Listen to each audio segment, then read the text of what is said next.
Well, good morning and welcome to the Veterans Forum. Today is the 18th of April, 2013. The show is coming to you from the studios of Bedford Community Television in Bedford, New Hampshire. My name is Bob Stevens, and I have the pleasure and the honor of introducing the program. For those of you who do not know, quickly, this is being done in cooperation with the Library of Congress under their Veterans History Project that was started back in the year 2000, wherein they have asked stations such as this throughout the country, and guys like me, I guess, if they can and will help veterans share their experiences as it happened and the history that they made it as they made it. Guys and gals from any service from World War II, Korea, Vietnam, Desert Storm, Desert Shield, and whatever else they're calling them today, we're asking this can become part of a permanent record database down in Washington where anybody and everybody has access to that information. We find that it's helpful because a lot of the guys, old or young, for some reason do not want to share or cannot share some of their experiences. Others, you can't keep them quiet, and in between we're trying to put together the show. But the thing is simply this. Each one of us, male or female, had a job to do, and we did it. And the bottom line, if they don't tell their story, nobody else will. Now, maybe I'm over-dramatizing it, but in the years that I've been doing the program, one of the things that disturbs me most is reading the obituaries daily, and it's a bad habit, I know, but you read, he or she was a veteran in such and such a war, period, or he served in the Air Force, he was in the Marines. It doesn't tell you a thing about what they did, what they went through, and how it's impacted their life, which is what we're trying to do in this program. We're not trying to make everybody a hero, and you don't have to be Audie Murphy. If you had a job to do and you did it, please, if you can and will, come and share it with us. Now today we have another guy I'll call Warren at the beginning. Ask him to introduce himself, and then we'll take it from there. Young man, you're on. If you would introduce yourself and spell your last name for the record. Tell us where you now live and your rank and dates of service. Okay. My name is Warren W. Lindstrom. I live in Bedford, New Hampshire, and I grew up in Iron River, Michigan, small mining town in upper Michigan. And excuse me, if you would stop, just tell us what you are today. We'll go back and develop a history. Today I'm retired from several careers, one in the ministry in various denominations, now affiliated with the Bethany Covenant Church in Bedford, but I also spent 20 years with New York Life Insurance Company as an agent, and prior to that was in school. And how far back do you want to go? Well, you missed my question.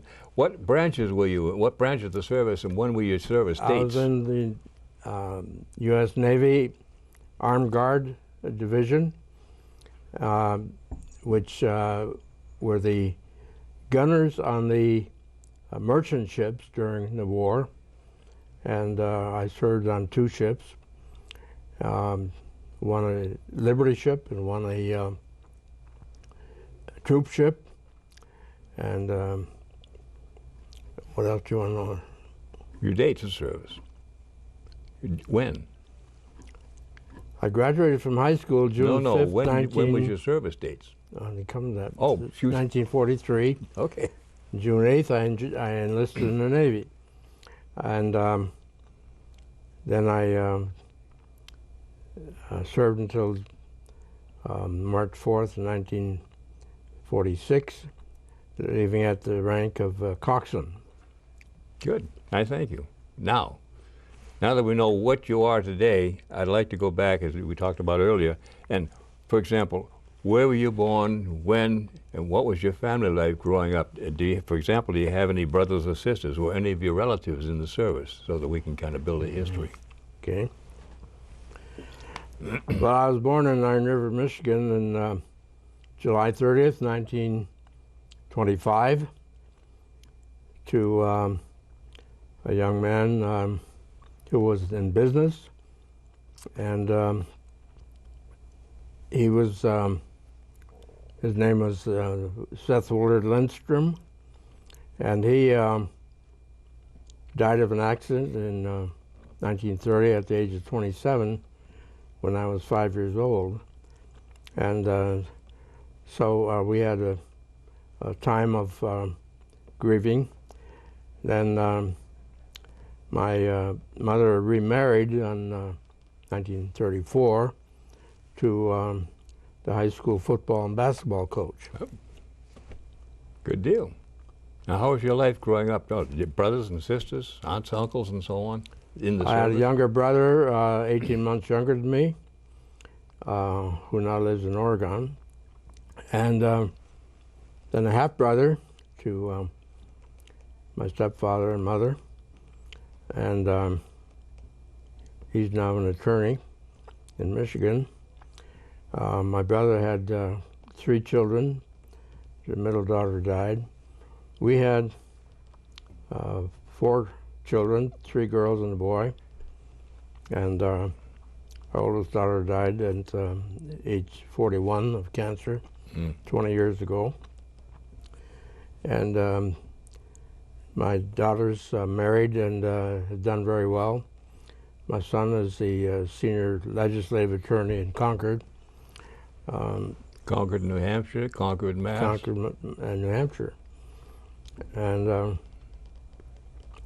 my family was very close. We had about 5 families, all related within a block of each other, in what was called the Lindstrom edition. My grandfather was a second Ford dealer in the state of Michigan, and was also in real estate.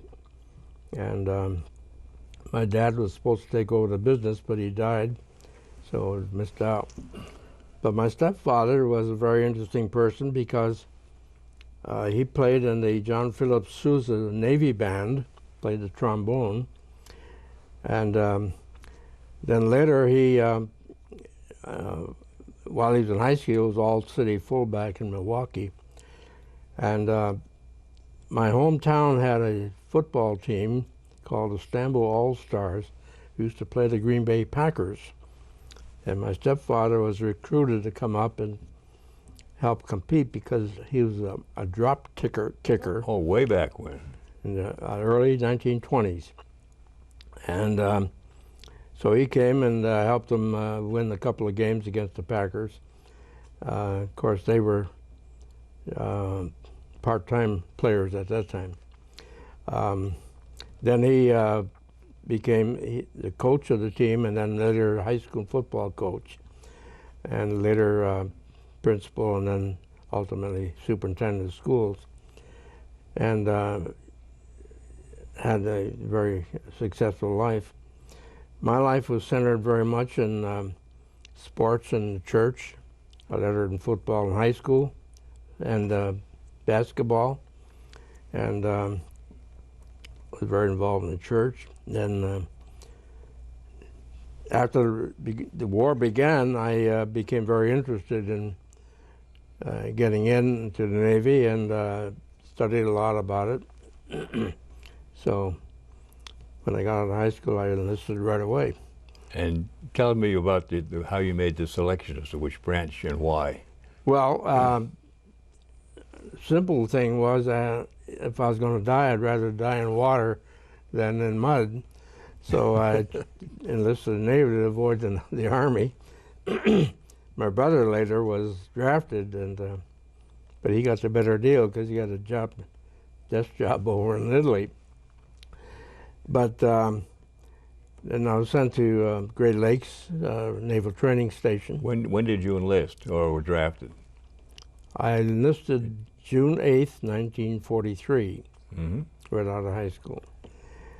And where do you want to go from there? How you got into the Navy in your first couple of days in boot camp, if it's of any good interest. Well, the main thing is, of course, the drastic change from being a student to becoming a trainee in discipline that you hadn't had before, and being exposed to a whole new way of life, new clothes, new behavior, new requirements. one of the interesting things was that our company commanders at Great Lakes were former professional football players, and my company commander was one of them. And I don't remember a whole lot about Great boot camp, except that I remember in August we had to get shots before we graduated. So we got a series of shots and physicals, and then we were sent out on the parade ground to stand at ease until the whole company was out. And while standing there, you would hear flop every once in a while, some guy fainted. Yeah. Oh, I've seen that happen to Dominic. Now, let me just for a second, for keying in. At this point in time, Bill, I'd like you to show the picture of Warren as he was in full regalia at boot camp. Okay? You can cut it in. Yeah. Okay. Well, I graduated from there and I was sent down to New Orleans for assignment. And at that point, they were in need of people in the armed guard. As I said, the sailors who manned the guns on the merchant ships. And so I was given the assignment there to go to Houston to pick up a ship. And the interesting thing that I remember about Houston is that they still had wooden sidewalks. Oh. At that time. They pull them in at night? No, they just left them as far as I know. And then we were sent down to Galveston to pick up our ship, which was a Liberty ship, of which they built 2,700 or so for the war. And this was the SS Edwin W. Moore that I got on. And they sent us then to gunnery school to learn to shoot the anti-aircraft guns and to learn to track enemy ships. I don't know if you had the experience, but we needed to be able to identify particularly German ships, a battleship, a cruiser, or whatever. And they would silhouette them on the horizon, and then we'd have to identify them. Mm-hmm. The interesting thing was we had to look above the picture in order to identify it. So we did that and fired the guns, took the ship out and tested everything. Then they filled us the cargo of over 7,000 tons of sulfur and cotton. And then sent us to New Orleans and got into convoy and then headed for New York. This was early in September, and I didn't realize that we were in the midst of the hurricane season. So when we got by North Carolina, I got seasick for the first and only time. But you did a good job at it, I'll bet. Yeah. So then we got to New York, and they brought on more cargo on the decks, mainly Army vehicles, and then joined the convoy. Most of the convoys had 20 to 80 ships in them. And so we left New York on the 28th of September. And there were escorts, Navy escorts, destroyer escorts, some air cover. And we were going at about 8 to 10 knots in the convoy. This particular convoy had, I think, 40-some ships in it. But we got lost in the fog and lost the convoy for a few days. Then we finally got back again. You were in strict radio silence, weren't you? You had no way of communicating, or how did you just get lost? Well, radio was, most of the communication was by signal lamp. Oh, okay. In the fog, you can't see them. In the fog, you can't. So anyway, we ended up arriving in Liverpool, England, where we offloaded, and we were supposed to come back to New York, and they changed our orders. What had happened was, this was in early October, the Allies had taken taken Naples at that point on October 1st. So they changed our orders, sent us up to Glasgow, and took off with American food, put British food on. Then they sent us to gunnery school up there again, and then they loaded us up with potatoes and Scotch whiskey. And it doesn't take much imagination to know that if you mix Scotch whiskey with sailors, you got trouble. No. Yeah. So the potatoes all got to Naples, but the Scotch didn't make it. not all the Scotch did. I wonder why. I was not among them. Now, But some of our crew broke in the wall. Yep. In your gunnery school training, were you trained to man all the stations, or were you a loader, a aimer, or a particular designation? How do you get picked up? Actually, we had to go through the whole thing. We had to learn the guns, how they were made, be able to assemble them, disassemble them, maintain them, and then how to fire them. They would have a flying target overhead, and we would shoot at that target with the 20 millimeter anti-aircraft guns, and then once in a while we shoot the 3-inch as well. So we had to learn all the use of the guns, but basically it was just two kinds of guns. And then of course the small arms, we had to learn about those. We had Colt 45s and 38s that we had to learn. Side arms. And so then unfortunately they put us in a very slow convoy. One of the British ships could only go 5 knots. So it took us 32 days to get to Naples.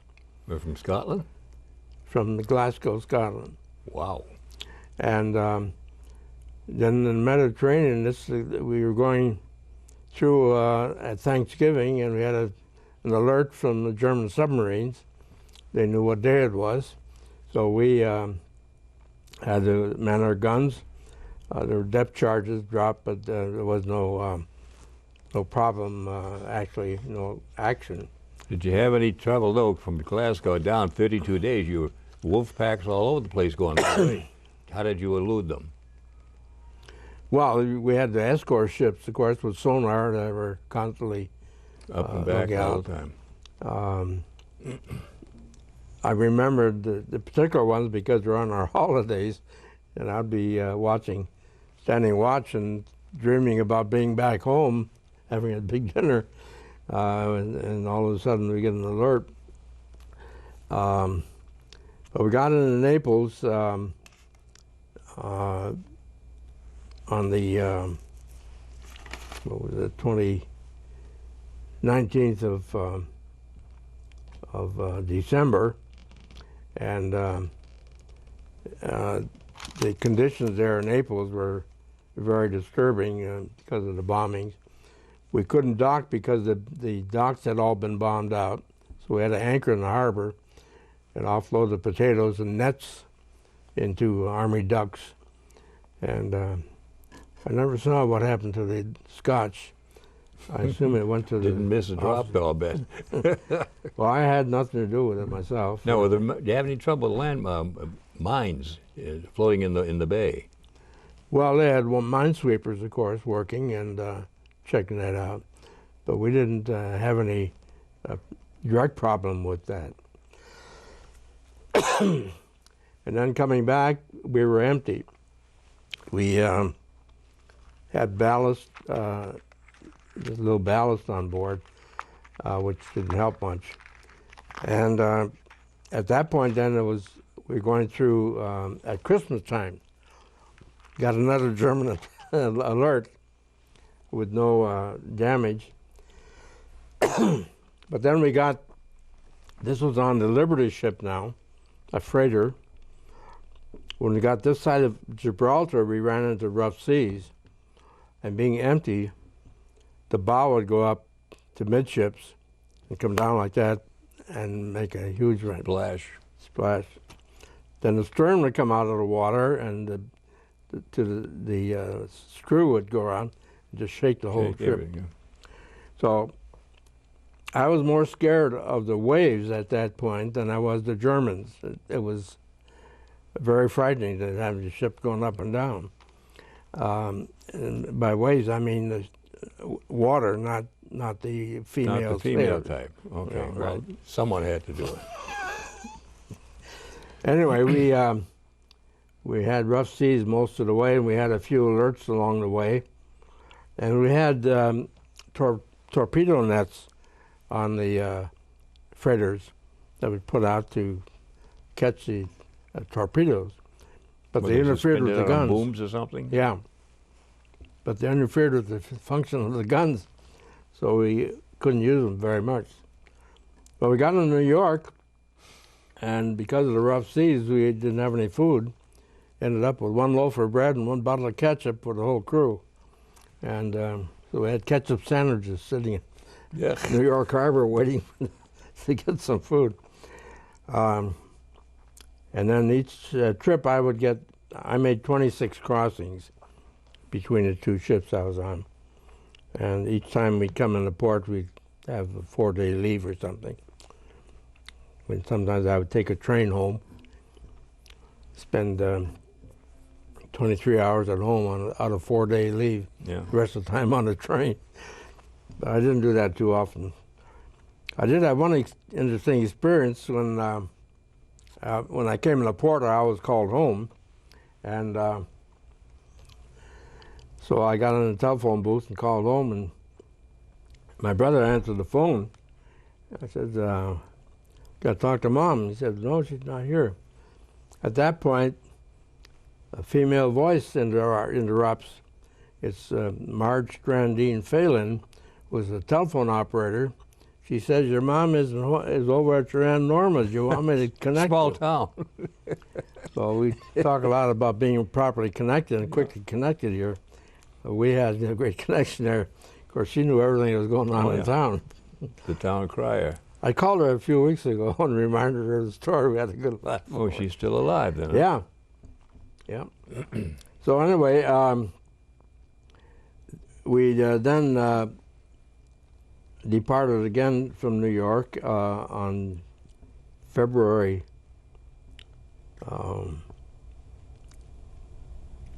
12th, 1944. And we were in a convoy of 47 ships this time. And usually there were a bunch of tankers. This convoy had 9 tankers and 4 Canadian ships and 12 naval escorts. And the rest were freighters. And then on this trip we got lost again in the fog for a few days, and then we got together again with the ships. Then we arrived in Newport, England, and then came back through Belfast and then back to New York.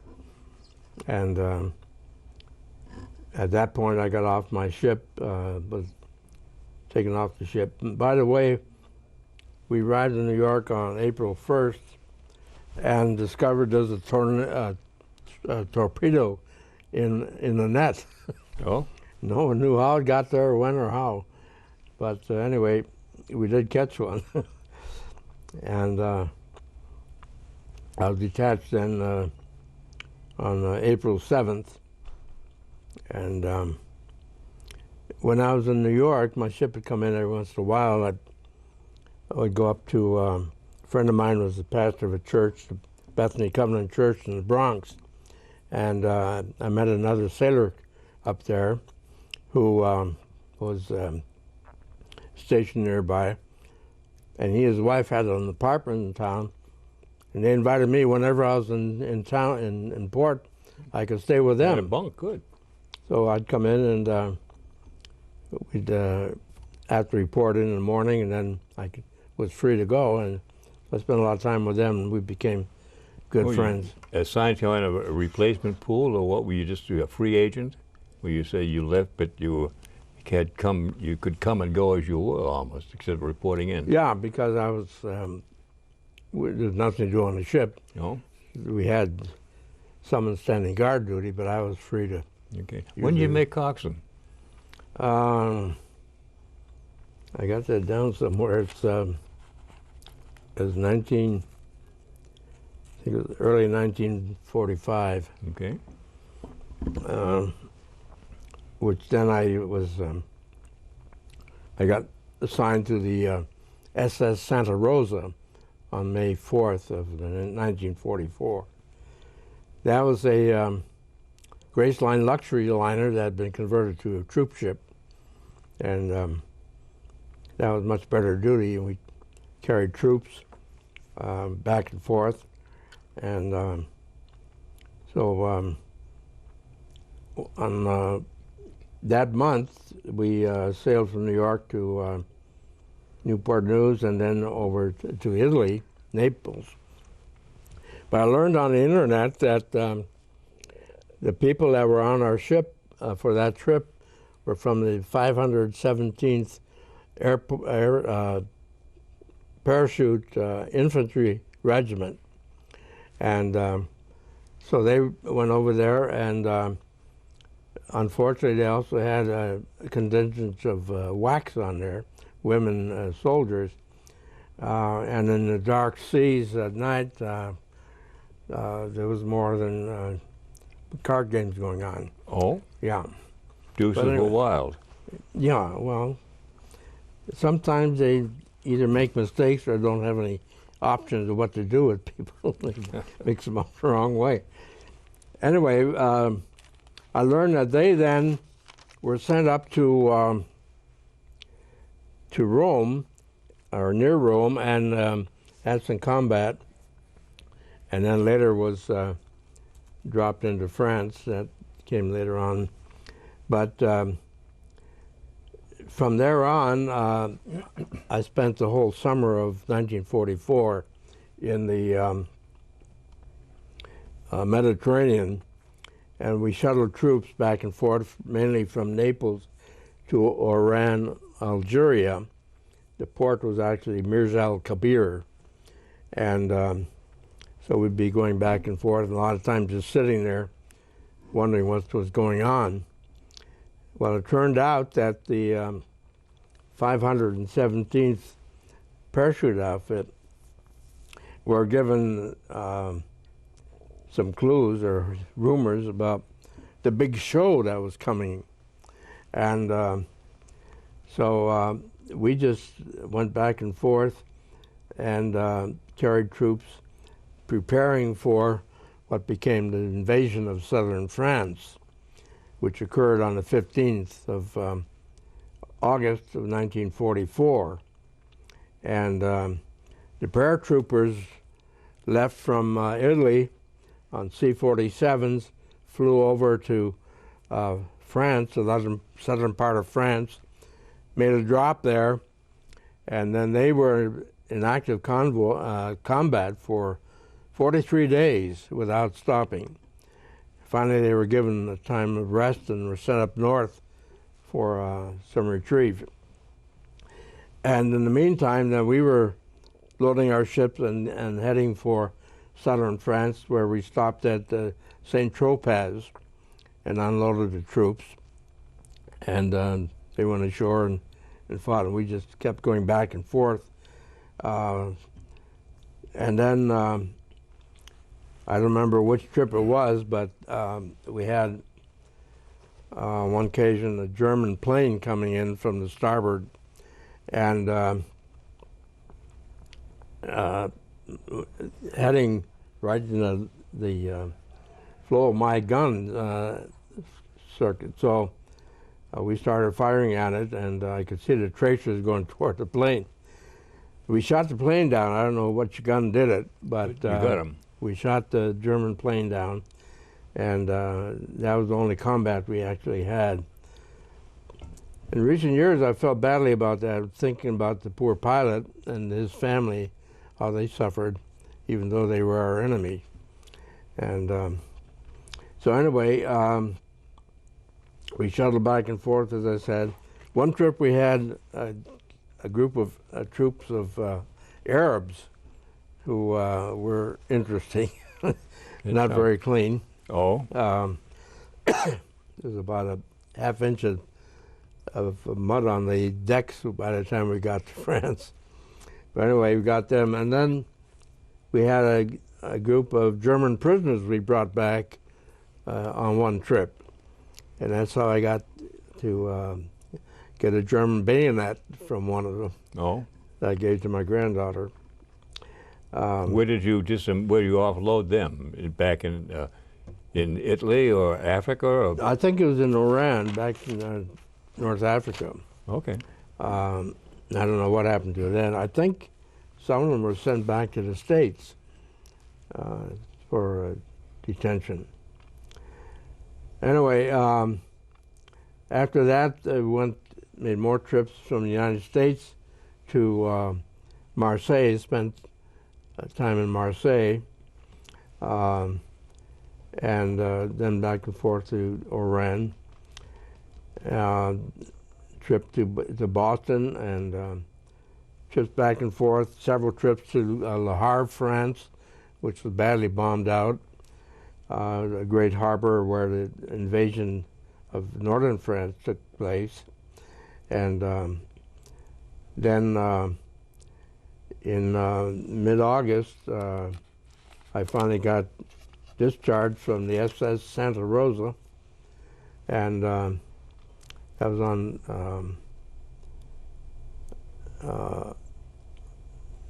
I had the dates wrong, it was 1944 of the invasion. I got off the ship on August 15th, 1945, a year later. Okay. Went to the Navy Yard, Boston, the Fargo Brooklyn Navy Yard. Oh. And then on September 2nd, the Japanese surrendered, and I happened to be in port, so took the train down, the subway down to Times Square to celebrate with everyone else. The place was just mobbed. And I tried to claim that I was the sailor who kissed the nurse. Oh, there, the famous Life picture. in the Life magazine, but no one believed me for good reason, because I Because wasn't. you didn't do it. Later, I talked to a pilot here who said his father made the same claim. So Oh. a lot of us try to claim that, but they get the identification correct. Anyway, from there I was home on leave for a while between assignments, and took some flying lessons because I always wanted to learn to fly, and I had time to do it. So I was able to solo, and Was under Navy pay or GI pay or private pay? How'd you get? no, I had to pay for the lessons Oh, personally. okay. Yeah, Navy didn't know what I was Well, that's doing. what I had to ask.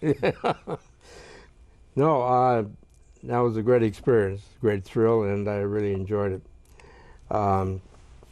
And from there, I was sent to Chicago for assignment, and then shipped out to California to Camp Shoemaker, the Naval Training and Distribution Center. That's where they sent you from the States to the Pacific and back. Well, I was accumulating a pretty large number of points, and I didn't want to go out on some Pacific island and get stuck when I was eligible for discharge. So I walked by ship service one day and saw a sign in the window, "Barbers wanted." So I went in and applied, and they gave me a job. And So you were the Yankee Clipper. I know, a bad joke. okay, all right, but not a very good one. Oh. They kept you there. The guys would say, I'm waiting for him." But after 6 months, I was probably the best barber in the shop, or at least as good as the others. And then no one was able to guess what we charged for haircuts. 5 cents. But if you wanted a good one, you usually gave a tip, Yeah. quarter, 50 $10 cents or $1. So at least 1 month or two, I didn't even have to draw my pay. I made enough in tips, sent the money home. And so then on March 4th, I got discharged honorably. And but in the meantime, while I was there, in each of the barracks at the end, over the door, was a little card announcing Bible studies. And I was interested in that because I'd been a Christian for several years, and I wanted to learn more. I got involved with that, run by an organization called the Navigators, which emphasized scripture memory and study, and went to that every week. And during that time, I had a sense of call to the ministry, which I tried to fight, and I couldn't. I wanted to go into business, like my ancestors. But God pestered me until I finally said, yeah, okay, that's you. Okay, boss, I'm yours. I'll do it. That then led me to further study, and when I got out, then I lived at the Navigator's home in Oakland there for a couple of months. Then in early May, a hometown buddy of mine was stationed nearby. He was discharged. We decided to hitchhike home. So from Oakland, we hitchhiked up to Seattle and then across. Stopped at Yellowstone Park and had a interesting trip through there in a Plymouth coupe.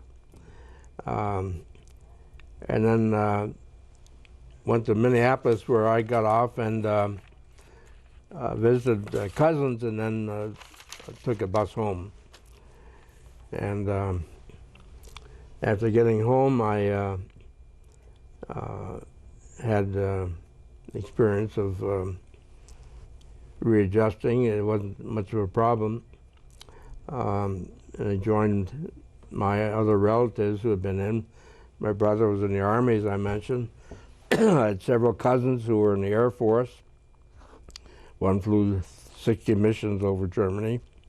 Another was a fighter pilot, P-47, over in Germany. And then the brother of the first one was an instructor, and had an uncle in the Marines. But everyone I knew was in the Army or some form of service. And then went to school for a total of 13 years after high school. On the GI Bill or out of pocket? The college part was on GI Bill, but just was able to get through the 4 years on a GI Bill. Okay. The rest was working in some scholarship. Can I interrupt for a second? Yep. There's something we talked about before that you didn't mention. I'd like to bring it up. You said there was one particular trip that you had that was outstanding with respect to it caused you some concern, and can you recall that and tell us about it? Well, the first one was a difficult one where we had in the North Atlantic. We learned when we got to Liverpool that one of the ships had broken in half in the rough seas. Wow. So that was pretty scary. The second was coming back from Naples and hitting rough seas, which is very frightening. And of course the German alerts. I should have mentioned that one of the trips, several of the trips we had ship service or USO troops aboard. And on one of them we had actors. Raymond Massey was one of them, a famous actor. Broderick Crawford was another. And then in 1945, we brought the Glenn Miller Band back from Europe. The Air Force Band? And they played concerts every night. We had a great time being entertained. Johnny Desmond, the singer, was with them. He would sing. And then there was Eugene List, who was a professional pianist who played. We had concerts every night. Wow. All the way back. And I got this V-disc that I picked up somewhere and got the autographs of several of the guys. And Jerry Gray and George Ochner and Ray McKinley, I think, formed their own bands after the war. And it was a very interesting situation. So then In school, I met my future wife, Ethel Johnson, from Watertown, Massachusetts. We got married in 1949 and had 4 children, 3 girls and a son. And my oldest daughter died of cancer at age 41, and 20 years ago. We have 8 grandchildren and 5 great-grandchildren. And they're all doing well. And are they scattered around the country? Are they somewhat local? Do you get to see them? How often do you get to have family very get-togethers? seldom. Well, the nearest one, our youngest daughter lives in Revere, Massachusetts, and so we see her fairly often. My son is up in Concord, New Hampshire, and then her children are there in that area. Her older daughter just got an offer for a PhD at the University of Colorado with full benefits and full pay.